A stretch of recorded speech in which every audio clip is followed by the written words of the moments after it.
Hello, and welcome to A New Day with Susan. I'm your host, Susan Yockey, and today I have with me, whoops, sorry, had to switch screens. Good thing I can edit this stuff. Nice. Today I have with me Joel Hawbaker. He's an award-winning high school teacher and soccer coach. He and his wife, Maryellyn, live in Alabama, where they're probably getting just as much heat as us Montanans, with their 2 daughters and 2 energetic rescue dogs, Butterscotch and Bruiser. Aren't those beautiful names? I love that.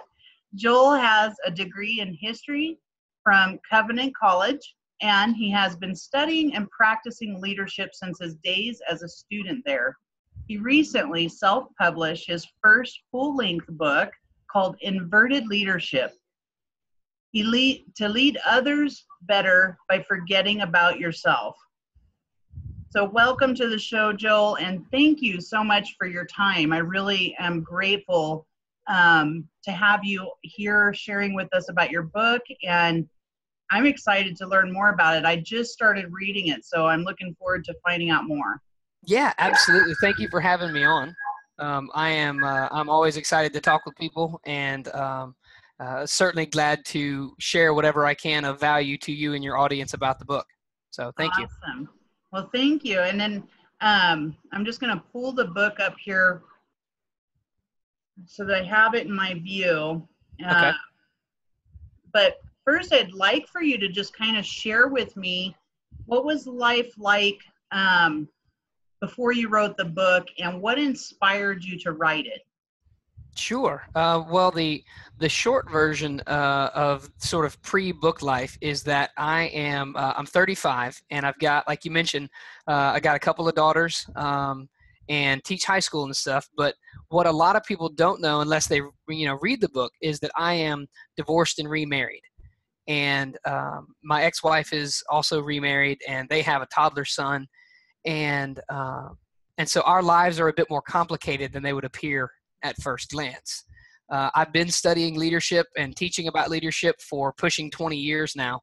And in doing that, I've learned a lot of different lessons, both from teaching and from coaching, and also just from, life situations, going through a divorce and being remarried and all of blended family life.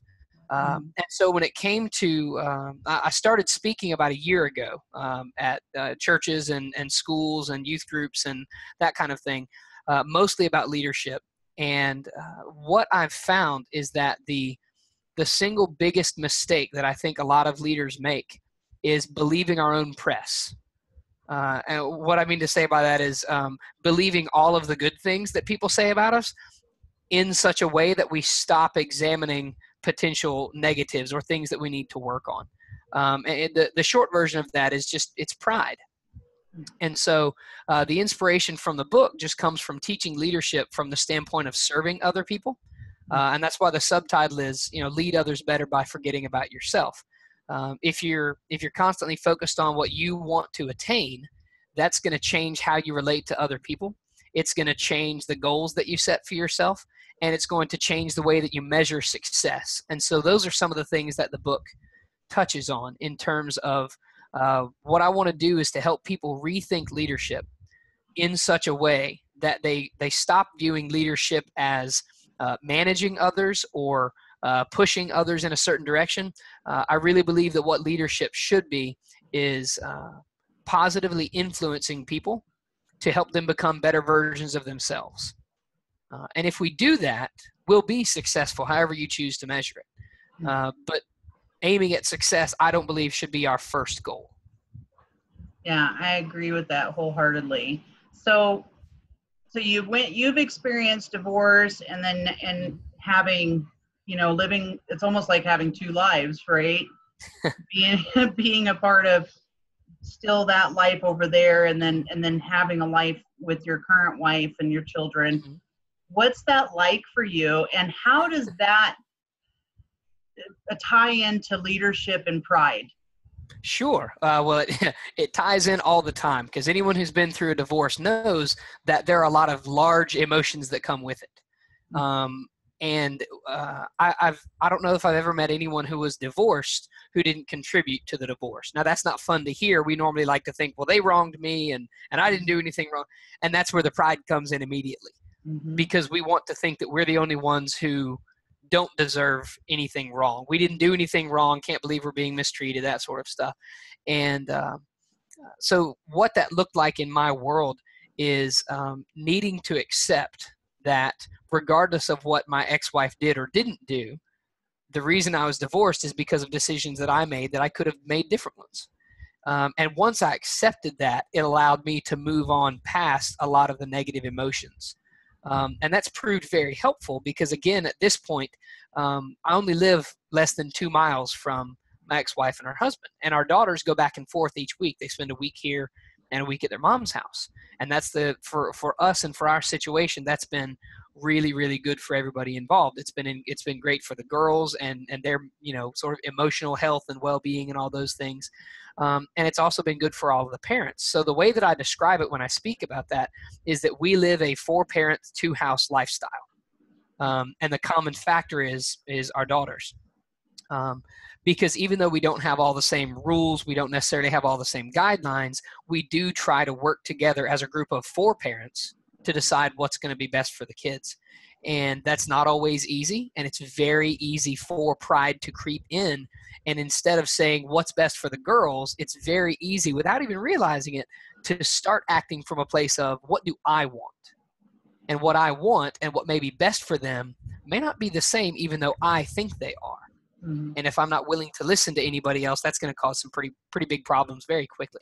And so that, like I said, a lot of that comes into the book because I've been very thankful for my wife and the grace that she has shown me. I've been thankful for my ex-wife and her husband and the patience and grace that we have all tried to show each other. It just in terms of working together, I know that it's not usual for situations like ours to get together and have holidays together. But we do that. We celebrate the kids' birthdays together. We have family conferences where we talk about where the girl's going to go to school and what extracurriculars are they going to be involved in. And that's been, like last fall, I'm a soccer coach, like you mentioned in the intro. Last fall, my girl's stepdad was my assistant coach for my daughter's soccer team. So I was the head coach and he was the assistant. Well, then it became basketball season. Well, he played basketball a lot more than I did growing up. So he was the head coach for basketball and I was his assistant, coaching our daughter's basketball team. Wow. And, again, I know that's not normal. I know it's not usual, but it's something I'm thankful we can do. I'm thankful we can try to, we can make that situation work and we can just act like adults.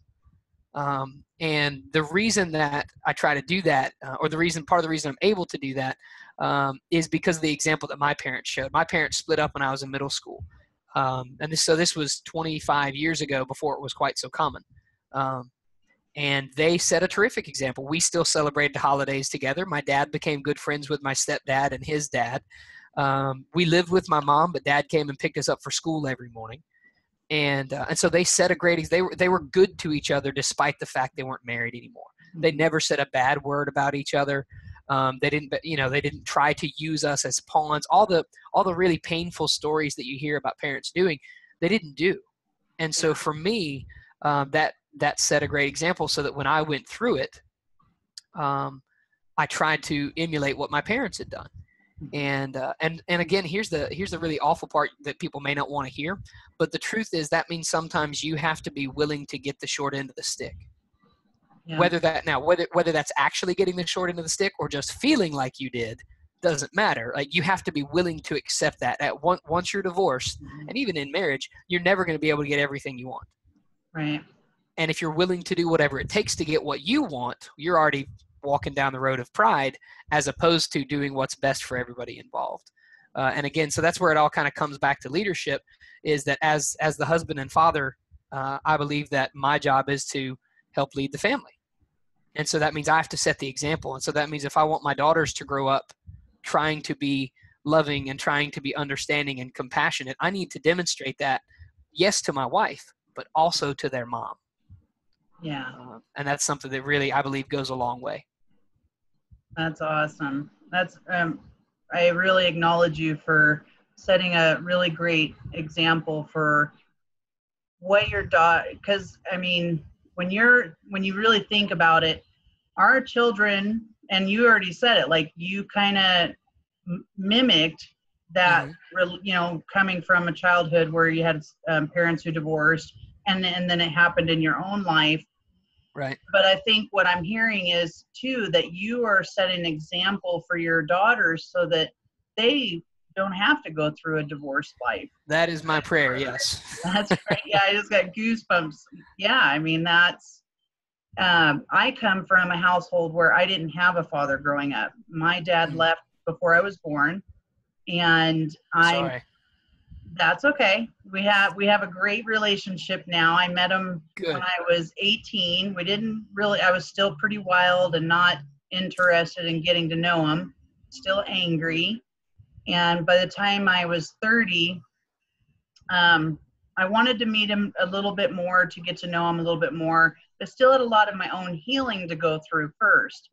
And it wasn't until 8 years ago that I realized, like, I've been blaming him because he wasn't my knight in shining armor to protect me and save me from the bad things going on in my life when I was a child. And so I just picked up the phone and I asked him for his forgiveness of me, and then let him know that I forgave him for not, being there for whatever reason. And today we talk on Marco. He lives in another state, but we do communicate, and we're building on that relationship. But what I noticed in my own life, having a stable male role model in my life, my husband, and my kids' father, especially when my daughter came along, like I did not know how a guy was supposed to be for a little girl. Yeah. And so I started noticing I was jealous of his relationship with her.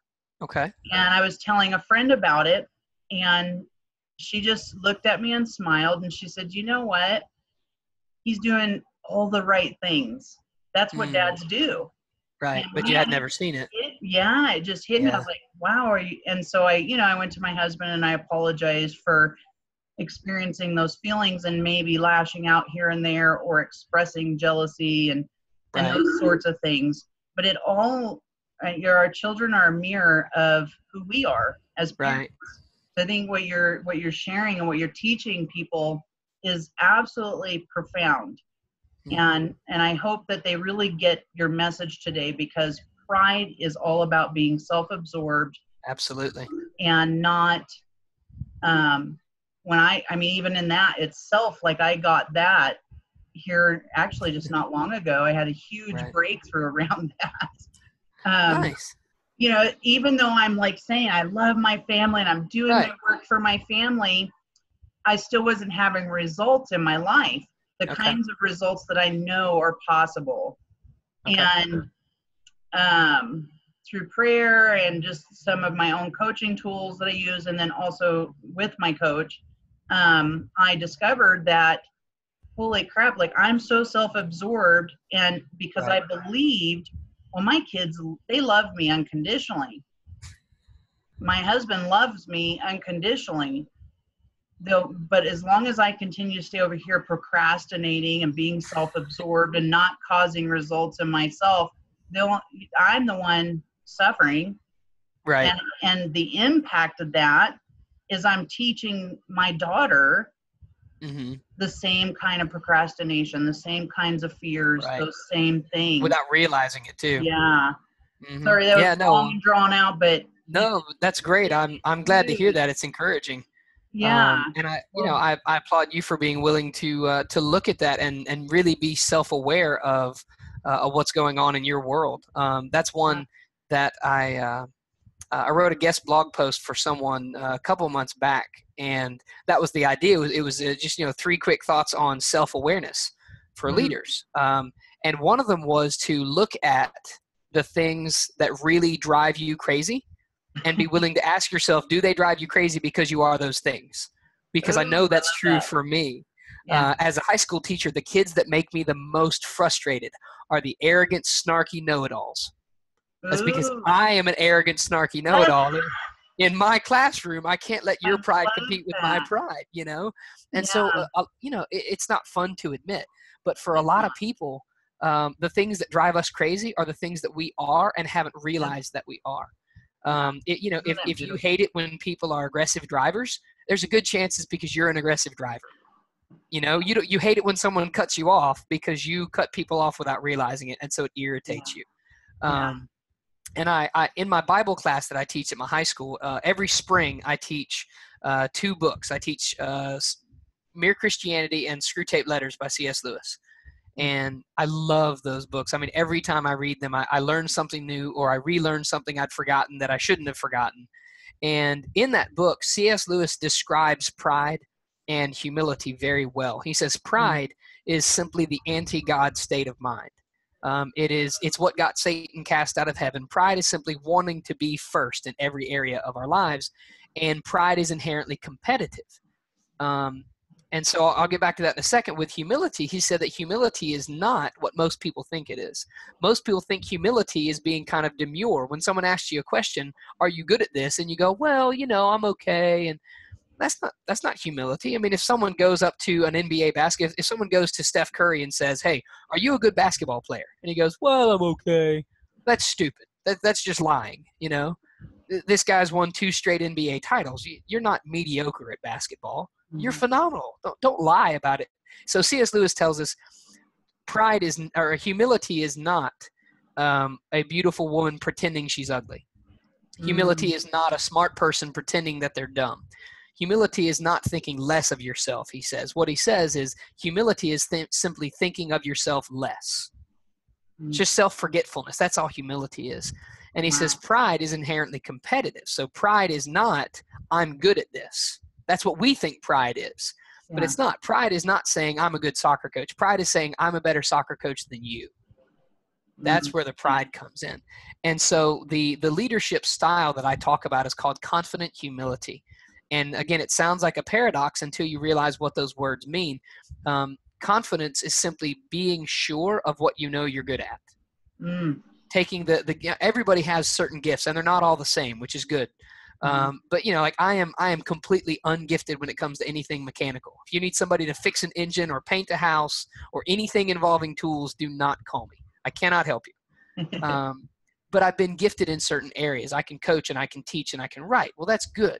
And so confidence is simply being sure of what you're good at and then using that to serve other people. That's confident I humility. love that. Take Yeah. your gifts and use them for other people instead of to glorify yourself or achieve your own goals. Help the Yeah. people around you.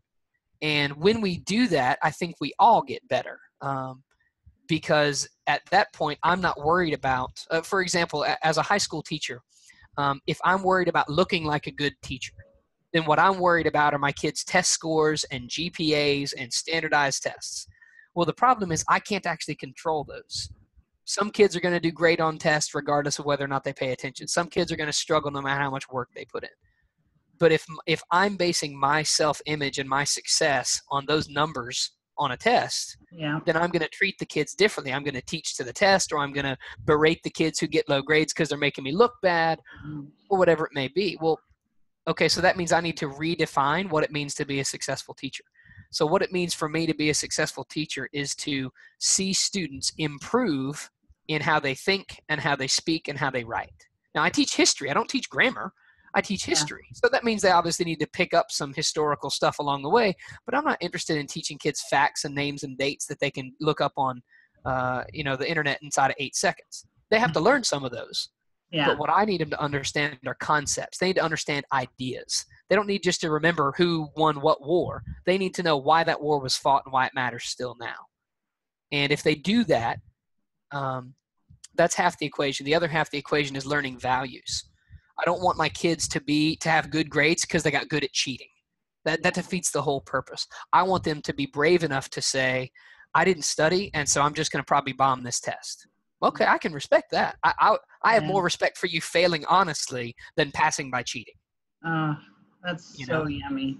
and that's Could you imagine if like all the teachers in the world were like that, or just even parents? right. Well, and that's the one with parenting. Sometimes we Yeah. get so caught up in our kids that the reason we get mad at our kids when they mess up is not because they messed up. It's because they made us look bad. Yep. That's exactly And right. I know I've been guilty of that. Yep. And, and just like you did, what you said earlier was so powerful. You said, I talked with my dad and I asked him to forgive me. That is absolutely life-changing. It is. It's it incredible. Miracles. It does. Well, and that's, for me, what that looked like was actually next week will be 10 years since my dad passed away. And when Dad passed away, he was retired military, 20 years in the Army, served in Vietnam, won all kinds of medals. Like, I've got a box in the den in our room of requirement, a big box frame with his medals and the flag from his military funeral and all that stuff. But it's been, it'll be 10 years since he passed away. Well, when Dad passed away, that's when things in my world kind of fell apart. Marriage went south, went through a divorce. Went through a number of job changes and that kind of stuff. And it wasn't until a couple years later when I really accepted that I had messed up. Because until then, I'd just been blaming everybody else. I've been blaming my ex-wife, and I'm blaming God, and I've been angry at the world. And it just kind of is like God kind of popped me on the back of the head one day, like a dad will do sometimes, and said, hey, you made decisions that got you here. Until you accept that, you cannot move forward. And it was very humbling because what it took for God to get my attention was to literally take away everything that I had ever had pride in. My coaching career, my teaching career, my soccer playing career, my marriage, my kids, my reputation, all of it. It had to go. And when it did, that was rock bottom. Well, when I hit that, I realized that I had been pursuing stuff for Joel my whole life. Yeah. And that's where it had gotten me. And so it was at that moment that it kind of clicked where I thought, okay, well then I need to do it differently. And so since then, God has been teaching me that when I focus on serving other people, that's when I'm happiest. That's when I'm most successful. When I focus on getting whatever I'm after, whether it's coaching success or teaching success or raising my kids successfully, that's when I get the most angry. Because anytime anything causes a bump in the road, I take it as a personal reflection. Yeah. Well, that's just pride. That means you're making me look bad. Again, that's just pride. I don't need that.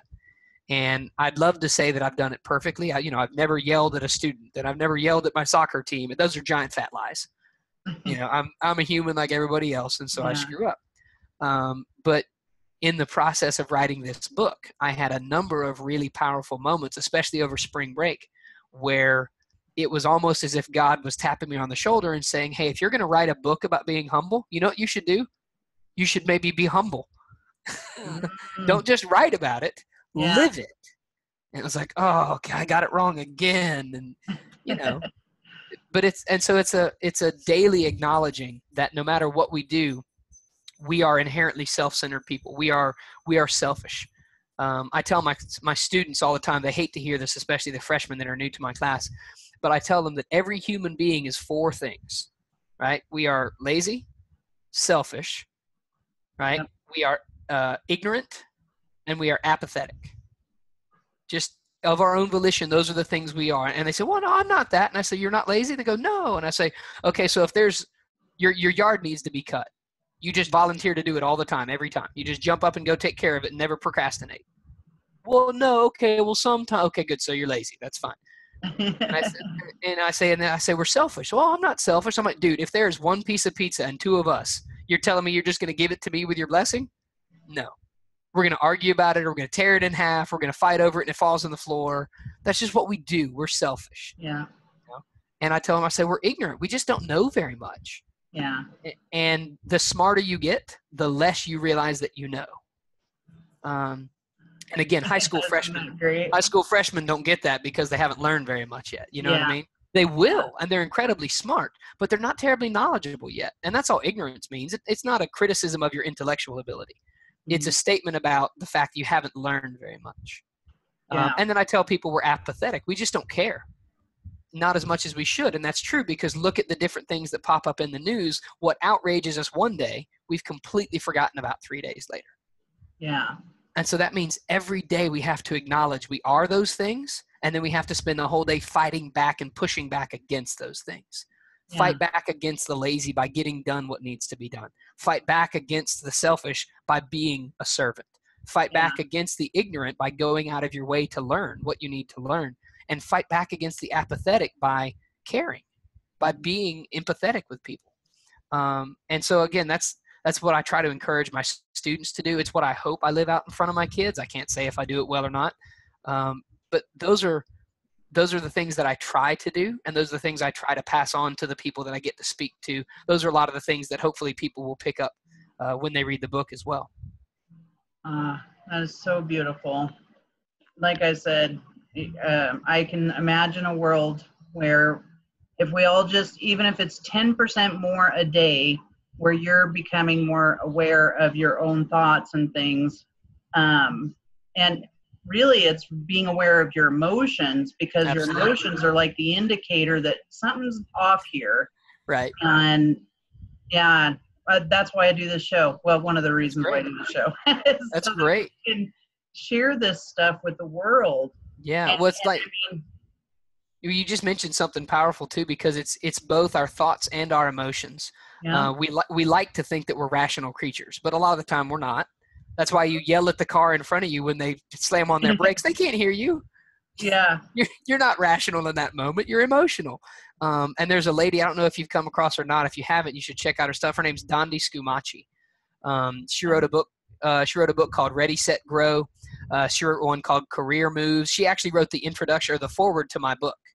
And nice. she is wonderful. And she has a great statement where she says, by all means, take your emotions along for the ride, but make sure your brain is the one driving the car. Because we yeah, I love that. Yeah, but if you only have cold, unemotional intellect, that can lead you down a dangerous path.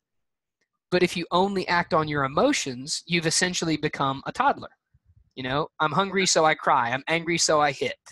And so God gave us both for a reason. You have to balance those two things. Yeah. It's contrary to what a lot of guys believe. It's not about acting like the only emotion is anger. That's right.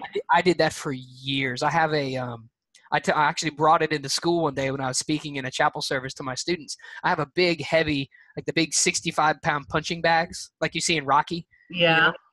I have one of those that my dad bought me when I was a teenager, mostly because he and mom were tired of me punching holes in the house. I mean, literally holes in the doors, holes in the wall. I was just an angry, angry kid. Mm-hmm.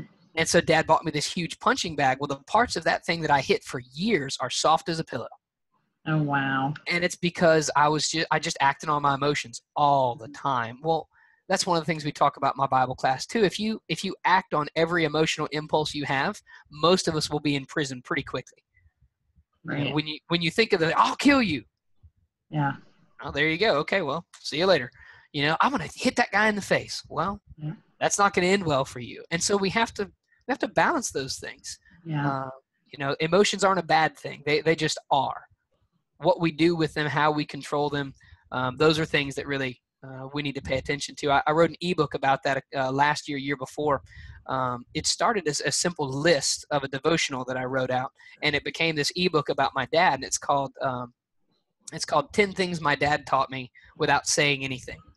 And if people go to my website and sign up, I just send them a free copy of the ebook.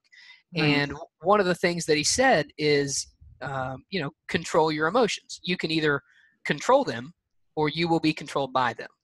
Yeah. And again, that wasn't something he ever really said out loud, but that's the way he lived. I only saw dad lose his temper a handful of times in my whole life. Yeah.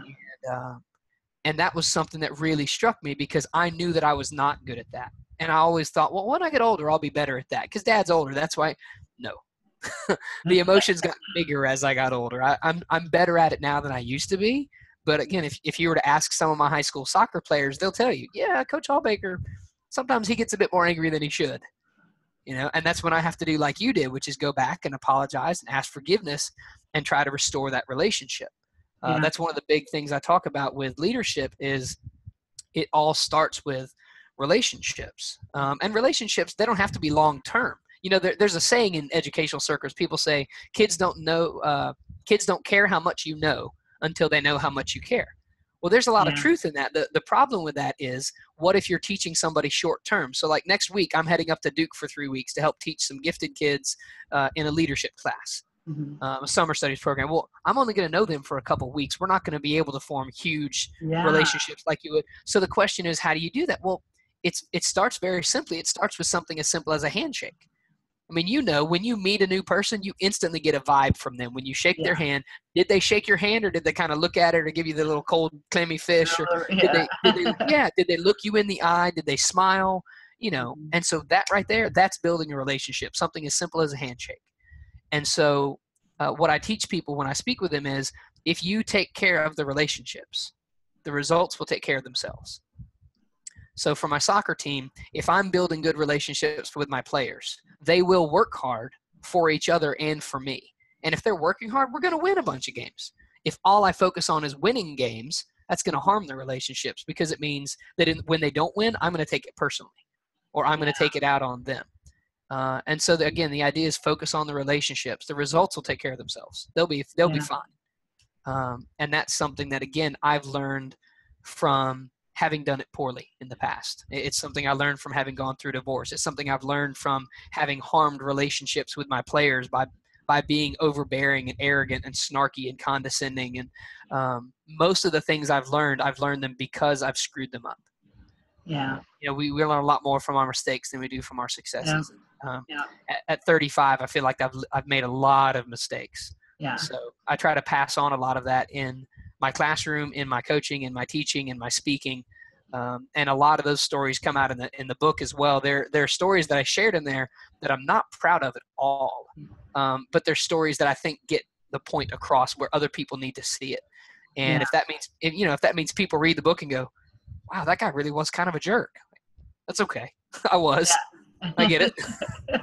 I'm not as much of a jerk, I hope, but I certainly was then. And if that helps you not be a jerk, great. I'm glad you learned from that. That's fine. Because again, I'm not worried about my reputation. I'm not worried about people thinking, "Hey, Joel's a great guy." Like that's not even on my radar anymore. It used to be. It used to be at the top of my list. Make sure people like me. Make sure people respect me. Yeah. I'm not worried about it anymore. I'm going to do the best that I can. I'm going to do what I believe is the right thing to do, and I'm going to try to do it with a servant's heart. And if I do that and you like it, great. If I do that and you don't like it, I'm really sorry you didn't like it. If I can do something to help you, let me know. Yeah. And that's it. That's the bottom line right there. Oh, I love that. That's so powerful. Well, and I was just looking at some of the questions, because you also put in your book like some opportunities for people to ask themselves questions after they've read some of the first part here. Yeah, there's some at the end of each chapter, I believe. Yeah, I was just trying to get back to that. Where is it? So like some questions to consider: what specific leadership gifts has God given you, and how have you used them to serve others in the past? And then what are areas of potential pride in your life, and how can you seek to mitigate that? Could you go a little bit more detail, like how would someone recognize potential pride in their life?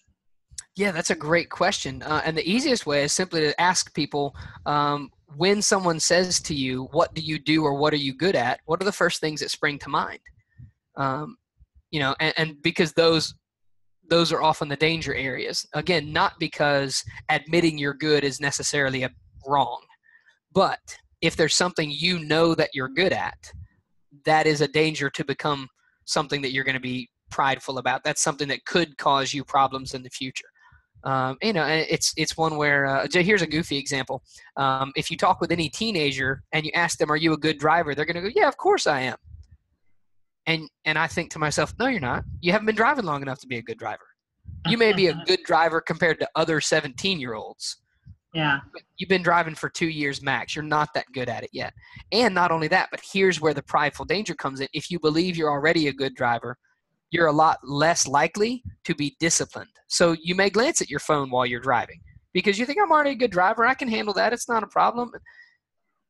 And there you go. And that's the danger. You're now become a danger to yourself and others because you believed you were better at something than you were. That kind of thing. Yeah. So ask yourself, what is it that comes to mind when someone says, what are you good at? What do you feel comfortable doing? Again, the answer doesn't mean that you are already in danger of some kind of downfall because of pride, but it is something, it's a starting point to be aware of. Yeah. Smart people that know that they are smart, the immediate danger is arrogance. Because if you, and I know this because I've lived it. I went through years where I really did believe I was the smartest person in most rooms I walked into. How arrogant is that? I mean, that's how'd just that terrible. work out for you? Well, yeah, not well, I can tell you that. And for two reasons. One is because if you believe you're already the smartest person in the room, you're not willing to learn from anybody else. You feel like you already know more than they do. Two, that means you are missing out on every opportunity you had to learn something from somebody. Even if I am smarter, they can teach me something because they've lived a different life than I have. Yeah. There is something valuable to be learned from everybody. That's right. And if I'm not willing to even try because I think I already know more than they do, that's terrible. That's not helpful. Yeah. So again, it's just something to be aware of. And again, start asking yourself some of those questions in terms of what is it that I am proud of? And how can I make sure that that is not causing me problems? And it's uncomfortable. It's not fun to do because you have to really you have to look your own problems in the face. Again, the book is about gospel-centered leadership. And so from the Christian standpoint, it's about looking your own sinful nature in the face. For me, what that meant was realizing I'm not just a person who sins. I am a sinful person. And that may sound like splitting hairs, but it really is different, because if you think, well, I'm a pretty good person who messes up sometimes, you don't know how much danger you're in, No kidding, right? I heard it just in the statement, Yeah, and so when you think, no, I realize that I'm a pretty big sinner. I am a person full of sin. Well, when I realized that, that's powerful. There's a guy, I tell this story too. There was a guy named John Bradford who lived in England in the 16th century, the 1500s. So around the Protestant Reformation. And England had bounced back and forth between Protestant and Catholic, with King Louis VIII and his son Edward, and then Bloody Mary. And when Bradford was living in England, at one point he's walking through the town he lived in, and he saw people being led to the gallows. They're about to be hanged for, I forget what the crime was. But he saw them about to be hanged, and he looked at them and he said, "There, but for the grace of God, go I." So the only difference between them and me is God's grace. I'm not a better person than them. It's God has allowed me to not make whatever that mistake was. It's not because I'm better or smarter or whatever it is. It's just God's grace. And and so there's a part of me that really wants to write a book about that. I want to write a book called "But for the Grace of God," because I love that concept of people realizing, because once you realize that, you realize you're not better than anyone. I know that I'm not actually better than anybody. I don't care what it is, whatever we look down on, whatever we think, well, that person's weird or stupid or gross, or whatever the crime or sin is, I'm not any better than that person. I may have made different choices, but I'm not inherently any better than they are. I know that my sinfulness is just as big. And ironically, later in John Bradford's life, he actually was executed by Bloody Mary. He was burned at the stake for being Protestant while she was, trying to make England Catholic again. And when he was tied to the stakes, him and another guy, and as they're lighting the flames around them, he looked at the other guy he was about to be burned to death with, and he said, "Be of good cheer, brother." Wow. Be of good cheer, for tonight we dine with our Lord. Well, what in the world? How can you have that kind of attitude? Well, it's because he knew what mattered and what didn't. He knew he wasn't too good to be punished, but he knew that what he was living for was not just this world. And again, I think that's extremely powerful. C.S. Lewis said that a lot of times Christians have stopped being so influential in this world because we've stopped thinking about the next world. When we focus on having worldly success, we don't actually make the kind of impact we should. When we focus on living for eternity, we have a lot bigger impact here on earth. And that's one of the things, it's actually one of the chapters of the book where it asks the question, are you wanting to be a successful leader, or are you wanting to be an impactful leader? And that's something to think about. That. Yeah. And it's fun because I think if I remember correctly, it's chapter 3, and the subtitle is The Virgin Queen or the Little Corsican. And it contrasts Elizabeth I of England with Napoleon Bonaparte of France. And it talks about them as different style leaders, how Elizabeth was very successful. She fought off the Spanish Armada. She cemented England as the Protestant power in Europe. She survived 24 assassination attempts. Like, this lady was awesome. But nobody's ever heard of her, at least not on this side of the Atlantic. Like, nobody ever studies Elizabeth I. Everybody knows Napoleon. Like, when you look at books written in history, you have, like, the number one person ever written about in world history is Jesus. Number 2 is Napoleon. And so, but he was exiled twice. By any measure, he's a giant fat failure. Like, it's bad enough to be exiled once. He got exiled twice. You know, he died on an island in the South Atlantic that was tiny after ruling most of Europe for a while. And so the question is, why have we heard of Napoleon and not heard of Elizabeth? And the answer is because he made a bigger impact, even though she was a bigger success. Okay, I love that. That's beautiful. Yeah, so that's, again, it's something to think about. Like, what kind of leader do you want to be? Do you want to make an impact on people, or do you want to be? Did you hear that? I mean, it's thrown all over the place, on social media, successful leadership and stuff like that. Well, I believe that success is not something you need to be chasing. It's something that we create right now here as a way of being. I am successful. I'm successful. But I love, I got huge goosebumps just thinking about, I'm an impactful leader. You're an impactful leader. Ooh, that's just. And it's fun too when you think about, wow. My website is called Real Life Leading. And the reason is because I know that there are lots of people that have great leadership books that are already out there. I was on a TV interview right before my book came out, and he said, why did you write another book? Like, there's so many books on leadership. Why did you write this book? So that's a great question. Here's why. Because because I have dozens of leadership books. Most of them are written by people who are corporate CEOs, military generals or commanders, or successful pro athletes or pro coaches, or even college coaches and athletes. Well, that's great. But the problem is that level of success is beyond what most of us are ever going to have. Most of us are not going to be corporate CEOs. Most of us are not going to be 4-star generals. Most of us are not going to be Coach K at Duke University, who is I'm a huge Coach K fan. And so what I wanted was to talk about leadership. I'm a nobody from nowhere. I'm a high school coach from Alabama. Most people couldn't find my hometown on a map. That's okay. That doesn't mean that I can't talk about leadership. It doesn't mean that I'm not an important leader. In fact, one of the things I wrote in the book is the smaller your audience, the bigger impact you can have on each person. And so when I talk to my classes of 15 to 20 students, I can build a much deeper relationship with 15 than if I had a class of 40 or if I had a company of 100. Now, that's not to say leadership doesn't matter. It certainly does in big corporations.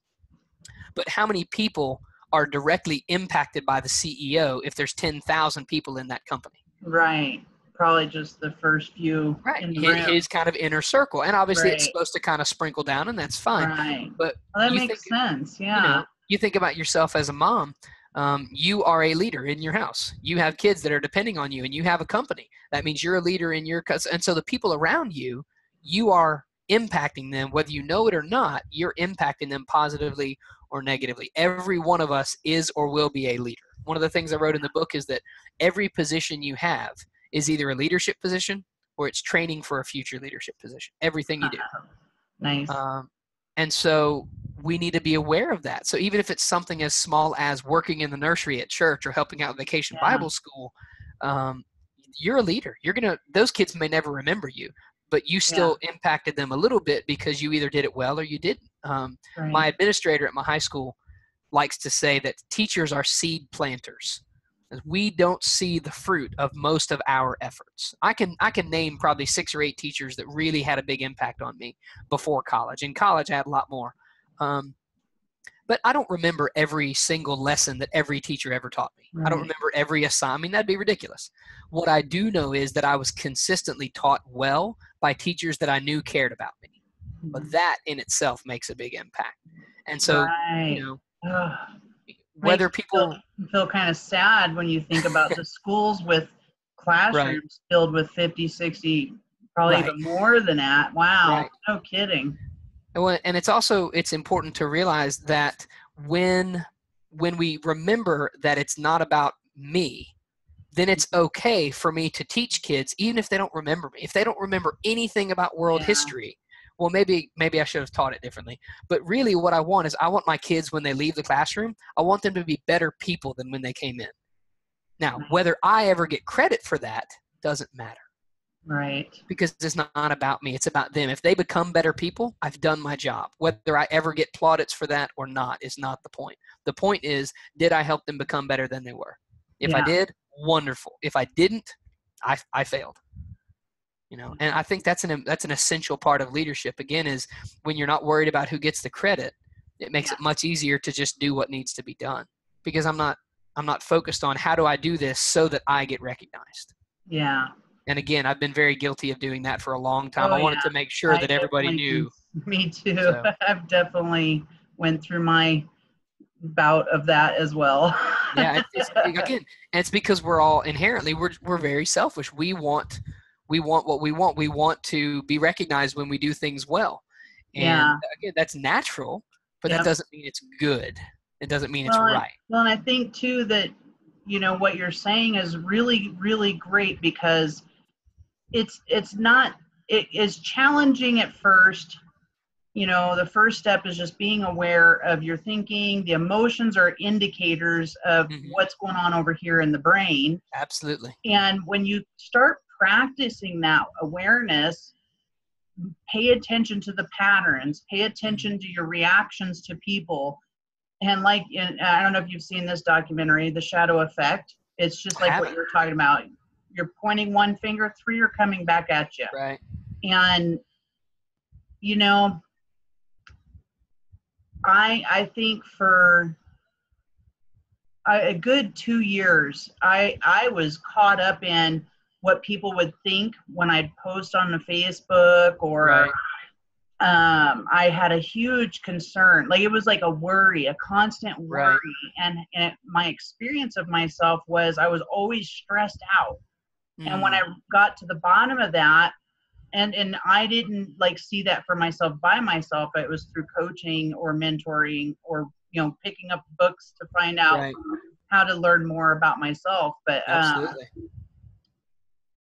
I think there's so much freedom for people when you realize and give up that pride, that there's so much freedom and peace of mind, and consider the impact that this pride is having on other people in your life. Yeah. That's one of the pieces that I work on with my clients, is when you start owning up to being 100% responsible for how you're showing up in your life, then holy cow, the impact that's having on people. Right. Don't worry about the impact it has on you. Let that go for a little bit. Right. What's the impact that it's having on other people by not being responsible for how you're showing up in life? Because I don't know, it's something about, I know for myself, it's something about knowing that I've hurt another human being in any kind of way. It's that empathy that you're talking about. And it's so key to getting complete with some of that old icky stuff that we carry around with us, Right. Yeah. I love what you mentioned too. So many great points. Well, I love what you mentioned about responsibility. That's one of the big things that I talk about as well, is that if you're going to be a leader, part of that means owning up, even if it wasn't necessarily yours to own up to.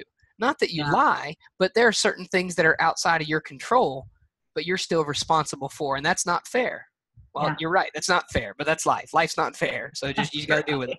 But that list I said earlier about my dad, the 10 things dad taught me, that's number 1 on the list, is you are responsible for you. Own up to your decisions and take responsibility and accept the consequences. Nice. Because until you do that, you're going to be living your whole life as a victim, blaming everybody around you. Yeah. Well, you know what? You're right. There are some times when other people wrong you and you have been a victim. Yeah. But that doesn't help you move forward any. That doesn't mean that you don't acknowledge the hurt. It doesn't mean you don't acknowledge where they've harmed you. Certainly those things are also true. Yeah. But what is it that you can do to then move forward? And especially the hard part is when everyone around you knows you've screwed up and you just don't want to admit it. We've all been there too. You know, it happens anytime anybody has a car wreck, just about. The person responsible tries to blame whoever they hit, because that, again, that's just that's our natural We don't want to sentiment. look bad. Yeah.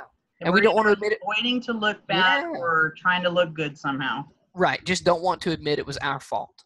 Yeah. I know as a coach, there are certain things that I cannot control. Once my players are on the field, I have a limited amount that I can actually make them do or not do. Yeah. But ultimately, the outcome of the game is my responsibility. And I tell my kids all the time, I say, if we win a game, that's because you played well. If we lose a game, I should have done something different to help us win. And that's because, you know, that's how it has to be. Because if I blame the kids when we lose, what does that do for our relationship? Huge. Yeah, that's terrible. Well, you're just making them wrong, and it's a form of bullying. And you're lowering their self-esteem if you were pointing the finger over there at them, like, oh my gosh, you guys could have done so much. That's so horrible. Yeah. Well, there's we had that happen last soccer season. We had we got a rival about 5 miles down the road from us, and they're a much bigger school. And we had played them in a tournament 2 weeks earlier, and we tied them 1-1, and that was huge for us. And then we played them at our place, and they beat us 7-0. I mean, they just ran us off the field. It was so bad. It was like the worst loss our team has had like 4 or 5 years. It was so frustrating. And after the game, like the newspaper was there because I knew it was a big rivalry, and they were there because we had just tied them a week earlier. And so after the game, I'm standing there doing this TV interview with a reporter, and he says, so what happened? And I said, they came out to play, and I didn't have my team prepared. I didn't say my players played poorly. I dcertainly say my girls didn't play well, because that's not going to help anybody. And it wasn't true. We had played pretty well, at least for a lot of the game. Yeah. Certainly they could have done things differently, but also I could have.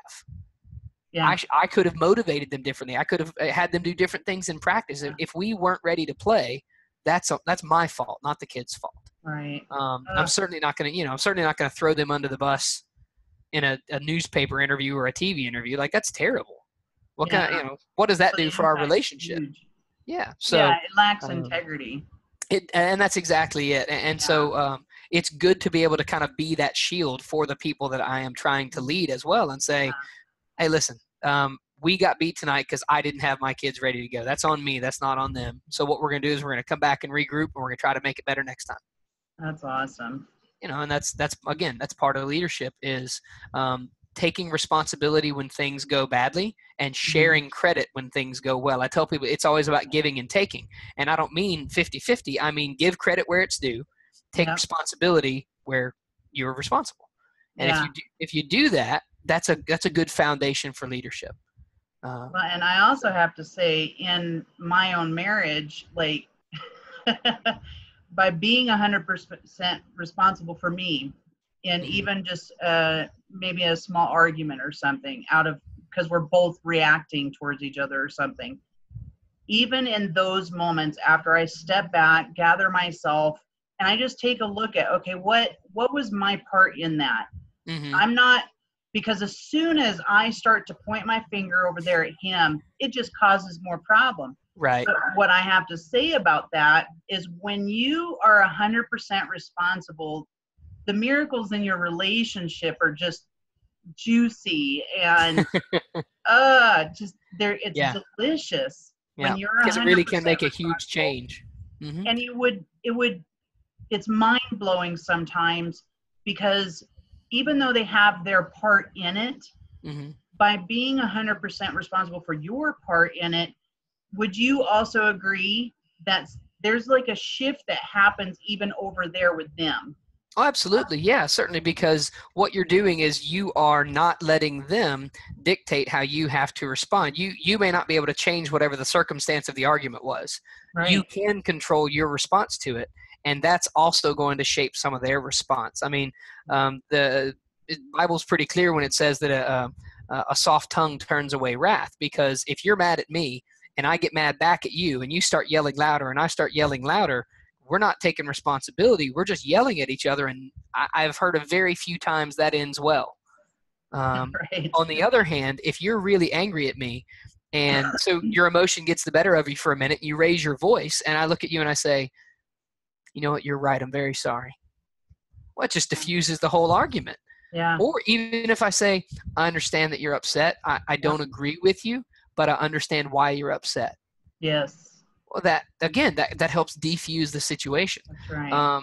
One of the this is not something I mentioned in the book, but it's kind of fun. One of the many jobs I've worked is as an overnight security guard, and it's funny when I tell my students that I used to be a security guard. You can't tell because I'm sitting down.